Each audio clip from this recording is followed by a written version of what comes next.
Well, big warm welcome to family dinner for those of you that may be new. I know quite a few new college students are going to come tonight, so welcome.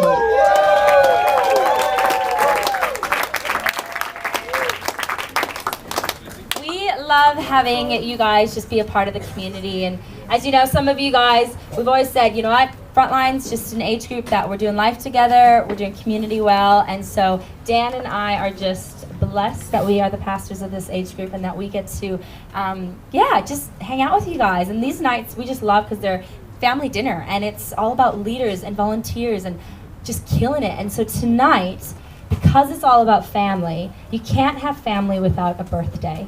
And so there is somebody's birthday tonight. She is hiding, but her name is Janice. So if you could all sing with me. Happy birthday to you. Happy birthday to you. Happy birthday, dear Janice. Happy birthday to you.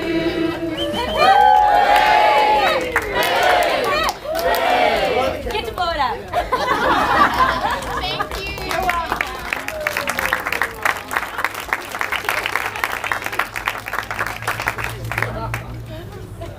Well done. Love it. Everyone has a birthday. That is pretty obvious. Thanks, Dan, for pointing that one out. My birthday is October 19th, so it's okay. It's still coming. And the presents, I like diamonds, and just joking. Not to him, I'm not, though. No, but I also wanted to say for tonight is we have one of our fabulous long-term volunteers that have been around church for ages, a local man here who's going to be leaving us for a bigger and better, I don't know if it's better, city, New York City. I don't know, Sydney, I'm a little bit, yeah, Jimmy would argue. But where's Nino? Nino, stand up. Stand up, Nino. Oh, you're not in trouble. It's okay. Come up here, Nino. Chrissy, lipstick on the side. It's okay, Janice just left lipstick on my face. All good. Well, Nina, excuse the lipstick. You have been just such a legend of a volunteer around our church, and I haven't even actually known you as long as everyone else in our church. But we just want to say thank you for everything that you've done, for sewing in, and like for the short period of time that you just stepped up in Frontline leadership. Like he helps with our 9 a.m. service, and he's just carried it. And he comes in with like, if you know Nino, he has the biggest smile, the biggest enthusiasm. He's like, yeah, let's do this, or I'd love to talk to this person. Like, you cannot not know Nino and not love him. Like, he is that personality that everybody just like oozes from and just becomes alive. And so you're going to get married, which we're very excited about. And very happy. So getting married in New York, what's the date? 5th of September. 5th of September. I'm still So here. he really needs to leave this country though, so we got to pray for his visa, which is gonna come. Yeah. That'll be fine. But we just got you just a small little thank you gift and a little card of love Thank you. to say thank you for everything that you've Thank you so done much. and just being a part of our team Thank and you so much. everything. You want to say anything? Speech. You caught me. I was like, I'm just here to eat and leave. But no, seriously. So, listen to DPS, of course. So this community, I love it, and it's too bad I'm leaving now. I'm just seeing great growth, and your leadership, it's just amazing, and I'm just seeing from when it was where it is now, and just sorry that I'm leaving, but I'm really looking forward to seeing how things when I'm there, and thank you so much for this. I'm so surprised. Sorry.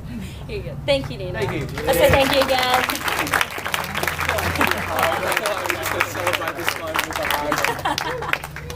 Oh, it's good. It's very good. How am I going for lipstick? Good. Okay. Traces of Janet's DNA. That were good. No, it's good. Well, as you know, these nights are about just family, and so we make it really fun and relaxed. And I know for some of you that are new, we will finish just before class starts, and Dan's actually going to share tonight, which I'm really looking forward to for a few minutes. I know, it's good. But just before we do, I just wanted to give you guys some really great feedback that we've been like killing it with within Frontline is our Connect groups. As you guys know, across board within church, Connect groups has been such a huge focus. Of course, Brian and Bobby's heart, but especially Joel and Julia's the last few months of just being like, hey, if we can get everyone in a Connect group and people are feeling a part of a small group, how much more of a connection can we have with people to God, and small Bible studies, like 1 hour Bible studies, all of those things have just been launching. And I just wanted to say, since the beginning of this year, we are 7 Connect groups off of our, I thought, really big goal of 125 Connect groups to have in this year. And we are only 7 Connect groups off, and I believe that goals are meant to be broken, so we're going to smash that at the end of this year, which I'm really excited. But a big thanks to you guys, for everybody that's just risen up to be leaders, and that means that we have grown by 50% in this year just in Connect groups alone. So just to encourage you guys, like everything that we're doing within those of you that have said, hey, I'm going to put my hand up to run a small group, or whatever that looks like, a guy's Bible study, or a Connect group that maybe looks more formal on a Tuesday night, or even Working Sisters. This Friday, we're going to start launching our Working Sisters Connect groups. Thanks, Dan. Thank you. I'm so glad he's passionate. But I'm really excited about the opportunity we get, that I'm starting to work more and more at planting Connect groups in certain areas of our city. I mentioned last family dinner that our big focus was, we have a lot of Connect groups in Glenwood and Bella Vista and the whole Hillsong area. But like, why don't we look at the Central Coast, or people in Marylands that are coming to Hills, or we're looking at 1 hour Connect groups that are Hills girls, this is just for Working Sisters, that travel into the city, but they live out of Hills. It's hard for them to get back on a Tuesday or Wednesday night, but they can join a lunch break Connect group in the city for 1 hour and still be a part of a Connect group in the city. Or we're going to look at planting here in Norwest a 1 hour Connect group for, again, Working Sisters that, hey, I don't have much time, but I do want to study the Bible. I want to be a part of this. And I don't think this is just, it's not just an idea for Working Sisters, it's an idea for these 1 hour Connects across everything within Frontline. And I just want to encourage you guys, like, hey, people you know, like, you might think, oh, I don't know if I can start one, or, you know what, sometimes we think things are too daunting, but I just want to encourage you guys, speak up and say, hey, I'm interested. What does that look like? And for us, we're just here to support you guys and to come up with ideas of, you know what, let's keep building, and let's find out ways that maybe people aren't connected. And for some of you that may be new Connect group leaders, or even our community leaders, well, another initiative we're trying to start now, the second half of this year, is many of you guys will know when we talk about a service active community, that's the community that just attends church but isn't really plugged in or volunteering or in a Connect group. They just attend church. So any of our new Connect group leaders, we're getting them a whole list of all these people that just attend church, but that they can call them and say, hey, I'm starting a Connect group up in the suburb that we're in, would love for you to join. And it's just an opportunity for us to, I guess, reach out to the greater body of our church and to be able to connect people. So I just wanted to give you guys that amazing feedback that Connect groups, you know what, we're going to new heights, and I'm expecting this record to be broken because we are smashing it and it's going to be fun. So, sound good? Yes. Awesome. Well, then I will pass it on over to my amazing husband, who I do want us to warmly welcome, because I know he has, I admire him so much as a leader, and I don't think I have to say too much, because most of you guys, if you know him, know how strong his leadership is and just his ability and his influence. But all I can say is just, you know what, let's take notes, let's sit, let's lean in, and let's believe that tonight, just the short few minutes that he's going to share, it's going to be gold. So, yeah, let's expect the best. Thanks, babe. Yes, I like it. Feeling the love. Good. It was so good. Thank you to those of you that stood up. Those of you that didn't. I hate you. Not at all. Not at all. Hey, first of all, just to set a bit of a precedent, Christy talked me up a fair bit then, but I want you to know you're hearing from a humble pastor's husband tonight. That was supposed to be funny. Good start. But in all seriousness, so much of what Christy just talked about is a credit to, yes, you guys, but also her leadership. And I can say that because honestly, she is the engine room for Frontline. We both carry a number of responsibilities here at church, and Frontline is her. It's her name next to it, and she has in many ways. Like if you haven't been around her leadership for a while, she's taken it somewhere that it definitely wasn't, and just in re-stamping an identity on this age group. She's just done a tremendous job with. So not only am I exceptionally proud of her because she's my wife, but also in and of herself as a leader. If you're part of this team and this community, you are in very, very good hands, can I just say. So I reckon you should give it up. Definitely give it up. So many of you would already know this, but part of the purpose of these nights is just to gather as a leadership community. These are leadership nights, and these are for the Frontline core. So if you're part of this team, we kind of talk to you like your family, and like you're building something with us. So that's kind of just what we're going to jump straight into tonight. And I want to start by just saying thank you for being on this journey that is Frontline. And we seriously believe in this age group, in stamping a really clear identity on what it looks like to be a 25 to 35-year-old ish. As for you, Woody, the ish. In this season of life, serving God, we really want to stamp a awesome identity on that, and we got some exciting things coming up. I just thought really quickly, like, going to keep it simple tonight. We're going to chat through some leadership, and we're going to chat through a few things that I believe just embody a Frontline leader. But this age group, more or less, we express ourselves in these ways. We have gathering points, which we gather in encounters. Most of you guys have been at the encounter a few weeks ago. That was just an absolutely fabulous night, and I think Christy and the whole team just smashed it out of the water. And that's where we really showcase our age group. And we put a lot of effort into making sure our age group feels special on those nights. And we do that 3 to 4 times a year. We just pull the whole age group together almost seasonally. So we kind of have themed them a little bit around the seasons and kind of the gala feel. It's where we showcase it. Once a year as an age group, we go away. And it's called our retreat. And that's literally where we retreat and we encounter God. And we're already starting to talk about retreat. Can I just say, as a leadership team, like, we just got to get on it. Let's get registered. Let's get it locked in. It's down south, an hour and a half, in a place called Wollongong. Yes. And if you're a college student, it's a good Aboriginal name for you, Wollongong. And honestly, retreat is just something we don't miss. So as a leadership team, like you're crazy if you think it's optional. Like, we are in, because we not only think about us going, but we think about the thousands of people we're bringing with us. Yeah. And the one other thing we do each week, obviously outside of small groups, connect groups, what Christy just talked about, is we have an after party after church. Yeah. So we finish the weekend. We finish our weekend of church with a party in the Western. Yeah. That's just kind of for anyone. Great connection point. Great place to just meet other people in a broader community. And good place to just get down there, single and ready to mingle.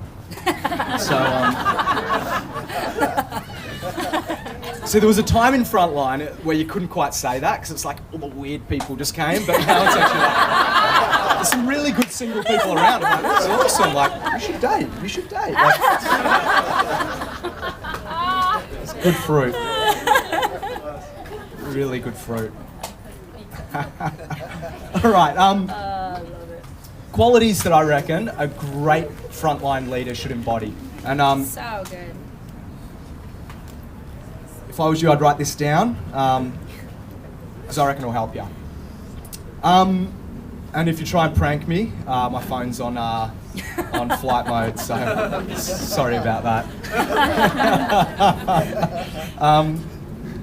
All right, first of all, first one is kick goals and help others do the same. So good. As Frontline leaders, I reckon it's so important that we're living lives that are attractive. Yeah. And part of that is that don't hold back being successful in some area of life. Yeah. And I don't just mean success as in terms of making money. Man, if you can do that, like, make money, fund the kingdom, like, live a big life, build a big business. But I honestly believe as a Frontline leader, there should be aspects of your life that are just unashamedly flourishing. Yeah. And aspects of your life that you've committed to serve God in. And when we give God our best across our lives, that honestly will translate into us just kicking goals. Yeah. And I honestly believe that people should be looking at our lives, not only people that don't know Jesus yet, but also the people we're leading, and see things that they go, man, I want that. Yeah. And that's what a life dedicated to living for God can look like. Kick goals and help others do the same. Love it. Our job is to help other people kick goals in life. Yeah. And if you're building a connect group, if you're building a community, or if you're building an age group, your number one goal should be, yes, connect people with Jesus, but see the expression of that connection with Jesus translate into their life. Yeah. And if we put our focus as leaders on seeing other people flourish, according to the Word of God, according to the promise of God, according to Psalm 92, be planted in the house of God and you'll flourish. We know the verse. If we're committed to seeing people flourish in life, don't worry about trying to build something around yourself. That'll happen. People want to be around someone that is committed to seeing them flourish. Yeah. So good. So, qualities of great frontline leader. First is kick goals, help others do the same. Great. Second quality is encourage anything that moves. And what I really wanted to say to you guys as a leadership team, let's practice encouragement. Yeah. Sometimes it's nice to have a thought that encouraging, like, yes, some people definitely have the gift of encouragement. Like, those people, it's just like they can't help but encourage people, and you kind of feel like a horrible human being around them. In comparison, is what I mean. You often feel awesome because they're just encouraging you. You walk away going, oh my gosh. Can I just encourage us to practice encouragement? Yeah. Especially when we come to church. We come to church as leaders, and we come to Connect Group as leaders. We come to our team as leaders. And I think that needs to be the place where we're intentional about encouragement. Yeah. And if you're like me, just kind of everyday Aussie bloke, you actually need to make, or if you're not Aussie, everyday guy or girl that living for Jesus, big dreams in your heart to serve him. I think we've got to be intentional about saying, I'm going to use each moment to encourage. Forward think on people that you want to encourage that day. Yeah. Think about in conversation how you can encourage specifically, not just tell someone they're awesome, that's good, but let them know why you think they're awesome. Yeah. And I think this is stuff we've got to practice. We just got to Great. I honestly believe you can never encourage someone too much. And Yeah. the other day I was having a conversation with someone. I really had to challenge them on some stuff. And we had the chat, and they came back to me later and they said, you know what, I left feeling really encouraged after I talked with you.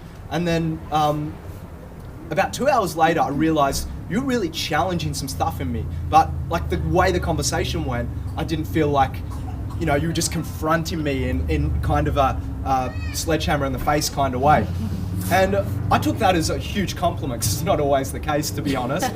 But I took that as an incredible compliment. I thought, what if even our helping people navigate life, helping them maybe make some decisions away from the bad decisions they're making, or helping them come through some stuff that, they're in the spiral, and kind of giving them a little Christian leader kick up the backside. Imagine if even those sort of conversations could be encouraging. Yeah. And I think we've got to So use good. every opportunity, despite what flavour conversation it is, to encourage.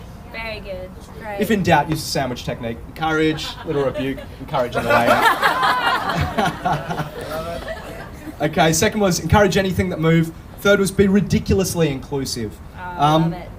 I honestly think as leaders, we need to get good at inviting anyone to anything. And let's never get too caught up in like our little crew that we've had for a while. Let's always be open to new people. Yeah. Your new best friend, your new partner in life, your new whatever, could be the next new person you meet. And I just think let's never get too secure in the sense of we're insulated and we're comfortable and we, it's kind of our group and we have our jokes, and bringing someone in, it's just going to be awkward. Let's live bigger than that. And let's Yeah. make sure that we Yeah. are ridiculously inclusive. Yeah. Practically, this looks like keeping seats for people in church, coming into church, keeping seats for people. If someone looks a bit lost, or there's a couple there that are reading the pamphlets, usually means they don't know what's going on. Good opportunity to bring them over, sit Yeah. with you, invite them out for dinner after church. We make it so easy as a church. We do $7 meals in front of church, and free coffees for new people in the Western foyer. So bring them down there, feed them, wine them, dine them, and make them feel included. Love the wine and dine. We don't connect people to programs here. Like, we don't connect people to systems. We connect people to people. Yeah. So as a leader, hopefully you're never asking, hey, what's the system? What's the program I can get this person connected into? And I do understand, obviously, we run courses and we run things that are tailored to people's needs. So yes, there's that element of it, and you can be a greater blessing by learning what all of that is so you can help people. But understand that you are the answer, that Yeah. your community is the answer. Yeah. That we connect people to people. Say to our Sunday team, it's about the card, but it's not just about the card. So if you're grabbing someone's details on a card that's going to go in the system and someone's going to play phone tag with them for 3 weeks, like when you could just say, hey bro, give me your mobile number, come to my Connect on Tuesday. Yeah. We connect people to people. Yeah. Great. Oh, hang on, let's close the document. Qualities of frontline leader. Next one is be strong. Great. Don't shy away from backing the vision of what we do as a church Yeah. or what we do as an age group. We need strong leaders Yeah. that aren't ashamed to be leaders in Hillsong Church and aren't Yeah. ashamed to be leaders in Frontline. We need leaders that can be strong, passionate, Yeah. communicate a clear vision, and it's not just a personality type, in all honesty. I think sometimes the quiet, nice people are the scariest because when they get strong, you know they mean business, you know? and I think it's having a firm conviction. Strength isn't the tone of, isn't the how loud your voice is or how imposing your figure is. I think strength comes with conviction. Yeah. If you've got a conviction Great. that you're here to serve God and God has positioned you in this age group to build his church and to build people's lives, man, it might be the 3 people that your 1 hour connectors in. You don't need to think big scale with this. And sometimes that's the deceit. You think, oh man, I've got to be lead. No, you might be discipling 3 or 4 people in your 1 hour connect group, and that Yeah. is what you do. And I encourage you to lead them strong into the Yeah. things of God. Let's make sure we never rob people of an opportunity to give, to serve, to lead. And Yeah. just because we might have had an opportunity where maybe we felt like we did a lot for a season and now let's never get caught in the trap of protecting someone from doing the hard yards in life. Yeah. And I don't just say in regards to church life or whatever, but life in general. I can speak for myself and say it's hard times that formed me, and we walk people through the hard times, but never be afraid to challenge someone, to Yeah. challenge someone to step up, to challenge someone to live bigger, to think bigger, to believe God for more. Yeah. Got to be strong. Yeah. And So good. hand in hand with that, the next one is got to get good at saying sorry. It's great to have strong leaders, but hand in hand with your strength needs to be your humility. Yes. And I think we need to get brilliant at saying sorry. Yeah, And saying great. sorry isn't a practice thing. It's one thing to say, oh yeah, sorry mate, I didn't realise when I was saying that I was being insensitive to your situation. It's not just blowing someone off by saying sorry, but it's genuinely being sorry about something and learning from it. Yeah. And I think if we're going to be Great. strong leaders, which I hope we can be, strong leaders that are unashamed to lead people into the things of God, then we'll also be leaders with such an element of humility with us. That Right. people can feel safe under our leadership because they know the goalposts will be clear. They'll know that we have their best interests in heart, that we will run the race with them, that we will push them to be the best that they can be. Yeah. But they also know we will have so much understanding. Yeah. More than we ever want to get out of them for us. Remember, it's about building them. It's not about building us. More than we ever want to get out of them for us, we want to see them flourish. Yes. And we want to understand them more and love them more and all that type of stuff. It's good. Next one is this. We've got to always make sure we're keeping it real. And what I mean by that is we need to stay strongly connected to people who God is doing a real raw work in their life. Sometimes the challenge can be we're in and around college or we're in and around church or we're leading a community now and we're working through leaders.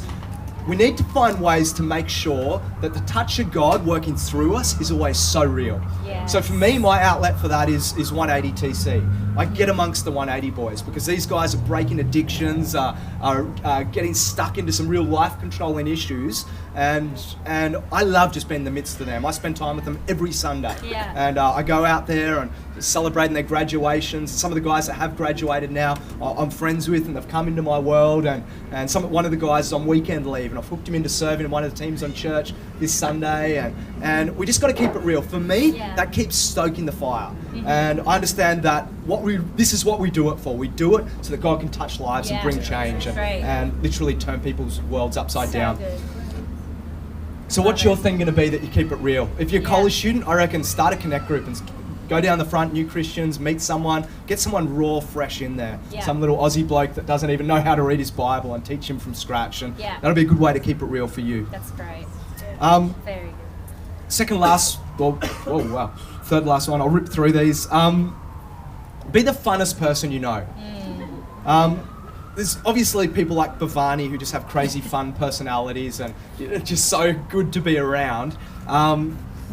But honestly, I think all of us need to make a decision that we're going to bring a fun spirit to things. Yeah. Let's never get heavy-spirited. I think fun isn't a personality type. Fun you carry in your spirit. Yeah. And it comes with like a skip in your step, or speaking about the vibe you give off, the Yeah. spirit you give off, if those two words are allowed Yeah. to go together. That's great. I think we need to make decisions. Even Christy and I were talking earlier this week and we said, you know what? We need to be more fun. Like we need to just stop getting caught up about certain things and we need to make a decision that we are going to be more fun. And I think you should make a decision wherever you are. Be a fun, light-hearted, uncomplicated, simple type of person. And often that's not a personality trait, but it's a decision that you make and something you commit to building into your life. Very true. Next one, I already kind of touched on it with the sorry thing, but it's just stay humble. Humility is at the core of leadership, and leadership is servanthood. We all lead so we can serve. And honestly, sometimes you look at leaders, you see them doing something like this, and you're like, that looks so awesome. It's like the best 5 minutes of my week. Honestly, like leadership is hard work, and building church is hard work. And if you want to do ministry full time, I guess I'm talking now more to students, but it's hard work, and you've got to be ready for some pretty unglorious stuff. But in the midst of it all, stay humble. Don't get deceived and think leadership's about being the guy at the microphone, because it's so far from that. It's about serving people, building people. And by the way, one thing I'd say with that, if you think you're the smartest person in the room, you're definitely not the wisest person in the room. That one's for free. And the last thing before we let you guys go is build influence by serving. Influence is an oxymoron. Honestly, you build influence in church by just getting down grassroots, meeting people, loving on people with no agenda. And before you know it, you turn around 4 years later and there's 1,000 people in church that love you because you've helped them take the next step or help them genuinely find community. Influence, you can't read a book and just get influence. You can't just apply a technique and get influence. Influence is built through servanthood and time. And unfortunately, there's no quick fix. Yes, you can influence people with the example of your life, but building influence as ministry, it's going to take time. So let's commit to the influence journey, and it comes through serving. Remember, today's new people will be tomorrow's leaders. Love it. That's all I got to say. Love you guys. I